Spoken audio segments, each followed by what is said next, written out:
ನಮಸ್ಕಾರ. ಪ್ರಣವ್ ಟು ವಿಲಾಗ್ಸಿಗೆ ನಿಮ್ಮೆಲ್ಲರಿಗೂ ಸ್ವಾಗತ ಸುಸ್ವಾಗತ. ಕಳೆದ ಸಂಚಿಕೆಯಲ್ಲಿ ನಾನು ನನ್ನ ಅನಿಸಿಕೆಗಳನ್ನು ಹೇಳ್ತಾ ಇದ್ದೆ. ಈ ಮಕ್ಕಳದ ಒಂದು ಇದು ಹೇಗಿದೆ, ಇವರ ಆ್ಯಕ್ಟಿವಿಟೀಸ್ ಹೇಗೆ ನಡೆಸ್ತಾರೆ, ಇವರ ಅನುಭವಗಳು ಹೇಗಿರ್ತವೆ ಅಂತ. ನಮ್ಮ ಪ್ರಣವ್ ಇವತ್ತು ಕೂತ್ಕೊಂಡಿದ್ದಾರೆ. ಸೊ ಅವನ ಜೊತೆಗೆಲ್ಲ ಆಟ ಸಾಮಾನಿದೆ. ಇವ್ರದ್ದೆಲ್ಲ ನಾವು ಇವತ್ತು ಕೂಡ ನನ್ನ ಅಭಿಪ್ರಾಯಗಳನ್ನು ಹೇಳಲಿಕ್ಕೆ ಈ ಸಂಚಿಕೆಯಲ್ಲಿ ಕೂಡ ನಾನು ಹೇಳಲಿಕ್ಕೆ ಇಷ್ಟಪಡ್ತೀನಿ. ಇವ್ರಿಗೆ ಯಾಕೆ ಅಗ್ರಿವೇಷನ್ ಆಗುತ್ತೆ, ಒಮ್ಮಿಂದೊಮ್ಮೆ ಇವರ ಮೂಡ್ ಸ್ವಿಂಗು ಯಾಕೆ ಚೇಂಜ್ ಆಗುತ್ತೆ, ನಾರ್ಮಲ್ ಮಕ್ಕಳಿಗೂ ಮತ್ತು ಈ ಮಕ್ಕಳಿಗೂ ಇರ್ತಕ್ಕಂಥ ವ್ಯತ್ಯಾಸಗಳೇನು, ಈ ಎಲ್ಲರ ಬಗ್ಗೆ ನಾನು ಈ ಒಂದು ಸಂಚಿಕೆಯಲ್ಲಿ ಮಾತನಾಡ್ತೀನಿ. ನಾರ್ಮಲ್ ಮಕ್ಕಳು ನೋಡಿ, ಹುಟ್ಟಿದ ಮಗು ಏನಿಲ್ಲ ಒಂದು ಸ್ವಲ್ಪ ದಿವಸ ಕಳೀತಾ ಇದ್ದ ಹಾಗೆ ಅದು ತನ್ನ ಆ್ಯಕ್ಟಿವಿಟೀಸ್ಗಳನ್ನು ಮಾಡ್ತಾ ಹೋಗ್ತದೆ. ಚಟುವಟಿಕೆಗಳ ಕಾಲು ಓದೋದಾಗಿರ್ಬೋದು, ಮತ್ತೊಂದು ಇವೆಲ್ಲವೂ ಮಾಡ್ತಾ ಇರ್ತವೆ. ಸೊ ನಿಮಗೆ ಒಂದೂವರೆ ವರ್ಷದಲ್ಲಿ ಏನಿಲ್ಲ ಕೆಲವು ಪದಗಳನ್ನು ಆಡುವಂಥ ಸಂದರ್ಭ ಬರುತ್ತೆ, ಅವು ಆಡ್ತಾ ಹೋಗ್ತವೆ. ಯಾವಾಗ 2 ವರ್ಷ ಆದರೂ ಮಗು ಏನಿಲ್ಲ ಅಮ್ಮ ಅಪ್ಪ ಅನ್ನುವಂಥ ಬೇಸಿಕ್ ಒಂದಿಷ್ಟು ಪದಗಳನ್ನು ಹೇಳದೇ ಇದ್ದರೆ ಅದರ ಬಗ್ಗೆ ನಾವು ಗಂಭೀರವಾಗಿ ಪರಿಗಣಿಸಬೇಕಾಗುತ್ತೆ.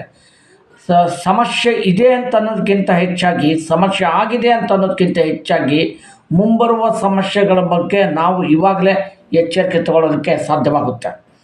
ನೀವು 2 ವರ್ಷ ಮಗು ಆಗ್ತಾ ಇದ್ದ ಹಾಗೆ ಏನು ಮಾತನಾಡದೇ ಇದ್ದರೆ, ಅದರದ್ದು ಆ್ಯಕ್ಟಿವಿಟೀಸ್ ಬೇರೆ ರೀತಿಯಲ್ಲಿದ್ದರೆ, ಸೊ ಅದು ಕಣ್ಣು ಒಂದೇ ರೀತಿಯಲ್ಲಿ ನೋಡ್ತಾ ಇದ್ದರೆ, ಅದು ಒಂದೇ ಒಂದು ಪದವನ್ನು ಆಗಾಗ ಗುನ್ಗುನಿಸ್ತಾ ಇತ್ತು ಅಂತಂದರೆ, ಪದೇ ಪದೇ ಅದಕ್ಕೆ ಇರಿಟೇಷನ್ ಆಗ್ಬೋದು, ಅಥವಾ ಬೇರೆ ಏನೋ ಒಂದು ವಸ್ತುವಿನ ಕಡೆ ಸೆಳೆತವಾಗ್ಬೋದು. ಅದೆಲ್ಲವೂ ಮಾಡದೇ ಇದ್ದರೆ, ಸೊ ಅದು ಕೇಂದ್ರೀಕೃತ ಅಂದರೆ ನಿಮ್ಮನ್ನು ಕಾನ್ಸಂಟ್ರೇಷನ್ ಆಗಿ ಅಂದರೆ ಏಕಾಗ್ರತೆಯಿಂದ ನಿಮ್ಮನ್ನೇ ದಿಟ್ಟಿಸಿ ನೋಡುವಲಿಲ್ಲ ಅಂದರೆ ಇವೆಲ್ಲ ಗುಣಗಳು ಈ ಒಂದು ಲಕ್ಷಣ ಕಾಣುತ್ತೆ. ಹಾಗಂದ್ಕೊಂಡು ಅದೇ ಲಕ್ಷಣ ಅಂತ ಹೇಳಲಿಕ್ಕಾಗಲ್ಲ. ಇಮಿಡಿಯೇಟ್ಲಿ ನೀವು ಏನಿಲ್ಲ ಮಾನಸಿಕದ ಡಾಕ್ಟ್ರಿಗೆ ಅಥವಾ ಏನಿಲ್ಲ ಹತ್ತಿರದ ಮಾನಸಿಕ ಡಾಕ್ಟ್ರು ಅಂದ್ಕೊಳ್ಳಿ ಮಕ್ಕಳ ಪೇರೆಂಟ್ಸ್ಗಳು ಭಾಳ ಭಯ ಬೀಳ್ತಾರೆ. ಇಲ್ಲ ನಮ್ಮ ಮಗು ಏನಿಲ್ಲ ಮಾನಸಿಕ ರೋಗಿನ ಹಾಗೆ ಹೇಗೆ. ಖಂಡಿತವಾಗೂ ಅಲ್ಲ. ನಾವು ಮಗು ಆಗಿದ್ದಾಗಿಂದ ಹಿಡಿದು ಏನಿಲ್ಲ 60, 70, 80, 90, 100 ವರ್ಷ ಅಂದರೆ ಕೊನೆಗೂ ಕೂಡ ಸಮಸ್ಯೆಗಳು ಉದ್ಭವ ಆಗುತ್ತೆ. ಅವು ಮಾನಸಿಕ ಸಮಸ್ಯೆಗಳಂತ ಇರೋದಿಲ್ಲ. ಕೆಲವೊಂದು ಬೇಸಿಕ್ಲಿ ಇರ್ತಕ್ಕಂಥ ವಿಚಾರಗಳು ಏನಿದೆ ಇರುತ್ತೆ ಅಲ್ವಾ, ನಮ್ಮ ಎಲ್ಲ ಕನೆಕ್ಟ್ ಆಗೋದೇ ಮನಸ್ಸಿನಿಂದ ಉದ್ಭವ ಆಗಿರೋದು. ನಾವು ಎಲ್ಲವನ್ನು ತಗೊಳ್ತಾ ಹೋಗುತ್ತೆ ಮತ್ತು ಅದು ಗ್ರಹಿಸ್ತಾ ಹೋಗುತ್ತೆ ಮತ್ತು ಅದು ಕೊಡ್ತಾ ಹೋಗುತ್ತೆ. ಕಣ್ಣು ಗ್ರಹಿಸಿರೋದನ್ನು ಮನಸ್ಸು ಏನಿಲ್ಲ ಕ್ಯಾಚ್ ಮಾಡುತ್ತೆ, ಅಂದರೆ ಅದು ಕೇಂದ್ರೀಕೃತವಾಗಿ ಏನಿಲ್ಲ ಅದು ತನ್ನ ತಗೊಳ್ತಾ ಹೋಗ್ತದೆ. ಅದಕ್ಕೊಂದು ಭಾಷೆ ಆಗ್ಬೋದು, ಅದಕ್ಕೊಂದು ಇದು ಆಗ್ಬೋದು. ಒಬ್ಬ ಮನುಷ್ಯನ ನೋಡುತ್ತೆ, ಇಷ್ಟೆಲ್ಲ ಮನುಷ್ಯನ ಅವ್ರನ್ನೆಲ್ಲ ಅಪ್ಪ ಅಮ್ಮ ಅಂತದ ಇಲ್ಲ, ಖಂಡಿತವಾಗ್ಲೂ ಅನ್ನಲ್ಲ. ಸೊ ಹಾಗಾಗಿ ಅಪ್ಪ ಅಮ್ಮ ಅನ್ನಲ್ಲ. ಸೊ ಎಲ್ಲ ಮಕ್ಕಳು ಎಲ್ಲ ತಂದೆ ಗಂಡು ಮಕ್ಕಳನ್ನು ಕೂಡ ತಂದೆ ಅನ್ಬೋದಲ್ವ, ಅಮ್ಮ ಸ್ತ್ರೀಯರನ್ನು ಅಮ್ಮ ಅಂತ ಅನ್ಬೋದಲ್ವ. ಸೊ ಅನ್ನೋದಿಲ್ಲ. ಯಾಕನ್ನಲ್ಲ, ಅದಕ್ಕೆ ಗುರುತಿಸಲಿಕ್ಕೆ ಇರುತ್ತೆ. ಹಾಗೆ ಇದು ಕೂಡ ನಾನು ಹೇಳ್ತಾ ಇರೋದೇನು ಅಂತಂದರೆ, ಇಲ್ಲಿ ಮುಖ್ಯವಾದ ಉದ್ದೇಶ ಏನು ಅಂತಂದರೆ, ನಾನು ಹೇಳಬೇಕಂದಿರೋದು, ಸೊ ನಿಮ್ಮ ಮಗುವಿನ ವಿಚಾರಗಳನ್ನು ನೀವು ಸೂಕ್ಷ್ಮವಾಗಿ ಪರಿಗಣಿಸಬೇಕಾಗುತ್ತೆ.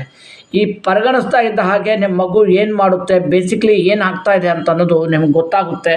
ಖಂಡಿತವಾಗ್ಲೂ ಆ ಸಂದರ್ಭಗಳಲ್ಲಿ ಅಂದರೆ ಚಿಕ್ಕದಾಗಿದ್ದಾಗಲೇ ನಾವು ಈ ಆಟಿಸಮ್ ಅನ್ನೋ ಬಗ್ಗೆ ನಾವು ತುಂಬ ತೀವ್ರವಾಗಿ ತೊಗೊಂಡ್ರೆ, ಆಟಿಸಮ್ ಅಂತಲೇ ಒಂದೇ ಅಲ್ಲ, ನಿಮ್ಮ ಮಗುವಿನ ಬಗ್ಗೆ ನೀವು ಕೇಂದ್ರೀಕೃತವಾಗಿ ಗಂಭೀರವಾಗಿ ಪರಿಗಣಿಸಿದರೆ ಅದರಲ್ಲಿ ಭಾಳಷ್ಟು ಚೇಂಜಸ್ಗಳನ್ನು ಮಾಡ್ಕೊಳ್ಳಿಕ್ಕೆ ಸಾಧ್ಯ ಆಗುತ್ತೆ ಮತ್ತು ಆ ಮಗುವಿನ ಬೆಳವಣಿಗೆಗೆ ಭಾಳ ಉತ್ತಮವಾಗುತ್ತೆ ಅಂತ ಹೇಳ್ತಾರೆ.